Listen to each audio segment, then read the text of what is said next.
Welcome back to your ultimate pit stop, Piston Pundit, where gears grind and headlines hit hard. John Deere has just announced it's shifting part of its U.S. manufacturing to Mexico, calling it a strategic expansion. But U.S. President Trump isn't buying it. He's blasting the move as betrayal and threatening a jaw-dropping 200% tariff on Mexican-built Deere imports. With America's farmers, lawmakers, and investors bracing for impact, this isn't just business, it's a full-blown economic flashpoint. So what triggered the shift, and what happens next? Buckle up, here are the 5 key insights behind this high-stakes machinery standoff.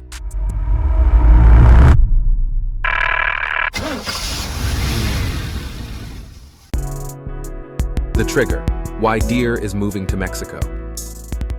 John Deere's $55 million investment in a new manufacturing facility in Monterrey, Mexico, set to begin production by 2026, marks more than a simple expansion. It's a strategic shift. The plant will produce mid-frame skid steer and compact track loaders, essential machines for small to mid-sized farms.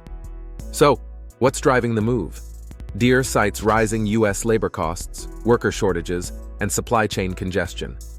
Mexico, by contrast, offers significantly lower labor costs, an expanding skilled workforce, and easier access to high-growth ag markets in Latin America, places like Brazil, Argentina, and Colombia. Deere isn't alone.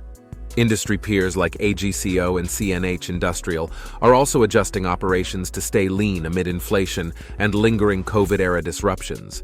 Deere says fewer than 5% of its North American operations will shift, with core equipment like harvesters staying in Iowa and Illinois. But that reassurance didn't soften the blow. The announcement came just as rural American plants face potential cutbacks, leaving many to question the company's loyalty. To critics, it felt like corporate strategy wrapped in betrayal. To Deere, it's just survival in a globalized world. But corporate survival wasn't the only story grabbing headlines. Trump's response made it a political storm. Trump fires back, tariffs on the table. Donald Trump wasted no time turning Deere's Mexico move into a political flashpoint. At a rally in Iowa, he declared, "If John Deere builds our machines elsewhere, they'll pay a 200% tariff to bring them back." It wasn't just bluster, it was a direct challenge to Deere's global strategy. For Trump, the issue isn't just economics, it's symbolism.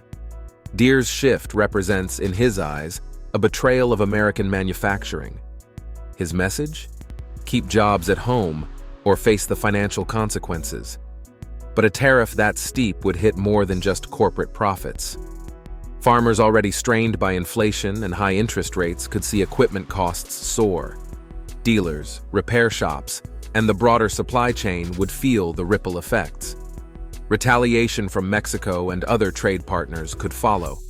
Trump's allies in Congress backed him swiftly, with proposals to limit federal purchases of foreign-made farm equipment.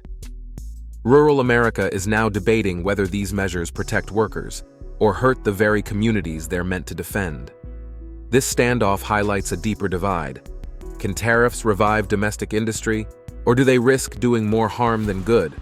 And just as the political pressure mounted, Deere's financial reality added more weight to the story. Before we delve deeper, do us a favor and smash that like and subscribe button. It helps this channel reach more vehicle enthusiasts and keeps you updated on industry moves that matter.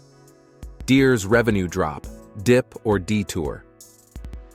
John Deere's move to Mexico comes at a time when its finances are already under pressure. The latest quarterly report revealed a steep 35% revenue drop, falling short of Wall Street expectations.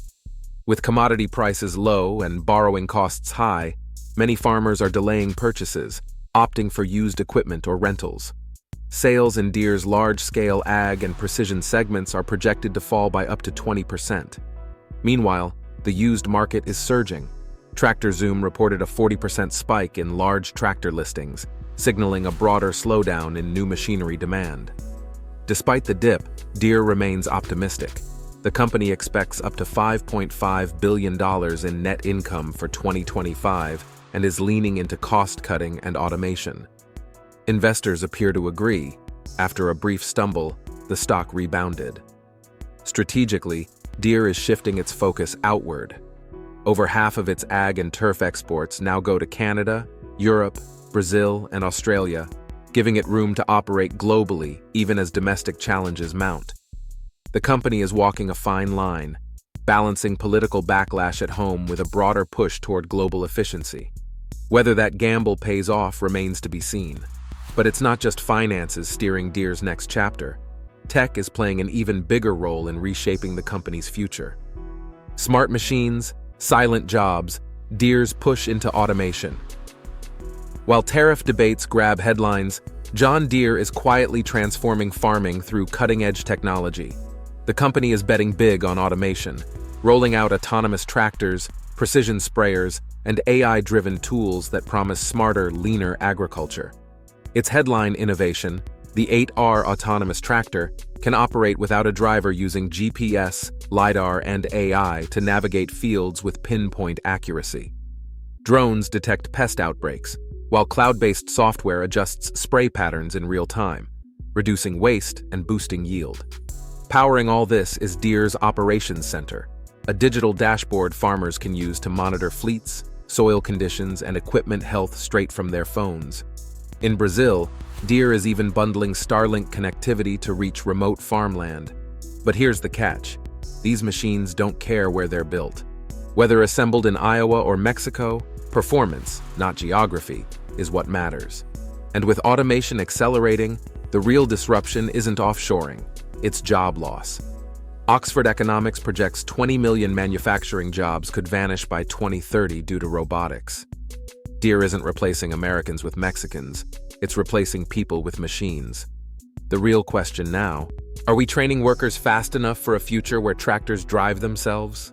Still, what the public thinks of this shift may shape Deere's path just as much as the technology driving it. Divided fields, public perception, and political pressure. John Deere has long been a pillar of rural America, a trusted name etched into barns, fields, and generations of farmers. But after its Mexico move, that trust is showing cracks. Across farm forums, radio call-ins, and local town halls, opinions are split. Supporters say Deere is adapting to survive in a global economy. Critics argue it's abandoning the very workers and communities that built its legacy. One farmer bluntly asked, "Why Mexico and not Nebraska?" Political pressure is ramping up. Trump allies in Congress have introduced bills to restrict federal purchases of foreign-made ag equipment. Hearings on Deere's strategy are being discussed, and the administration is exploring tariff policies tied to domestic production. Meanwhile, Deere's lobbyists are pushing back, arguing that tariffs won't just squeeze corporate profits, they'll hit farmers hardest by driving up machinery costs during a time of rising global food demand. Deere, for now, isn't retreating. No apologies, no reversals, just a steady march forward. This isn't merely a dispute over factories, it's a deeper battle over what rural America should look like in a rapidly evolving world. And that leads us to the big picture. The deeper transformation that's quietly reshaping what American industry really means. Final drive, where tradition meets transformation. John Deere's decision to expand in Mexico didn't just trigger Trump's tariff threats, it threw a spotlight on a larger reckoning. This is more than one company's move. It's a collision course between economic evolution and the nostalgia of American manufacturing glory. One camp rallies for bringing jobs home. The other is doubling down on innovation and global reach.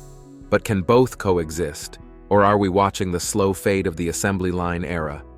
The answer may shape not only Deere's direction, but how rural America defines its future. Before you go, we want your take on this. Should companies like Deere be required to manufacture domestically, even at a financial loss? Do you see automation as a threat to jobs, or a necessary upgrade to keep farms alive? And finally, who do you think is more in touch with today's economy, Trump or Deere? Drop your thoughts in the comments below.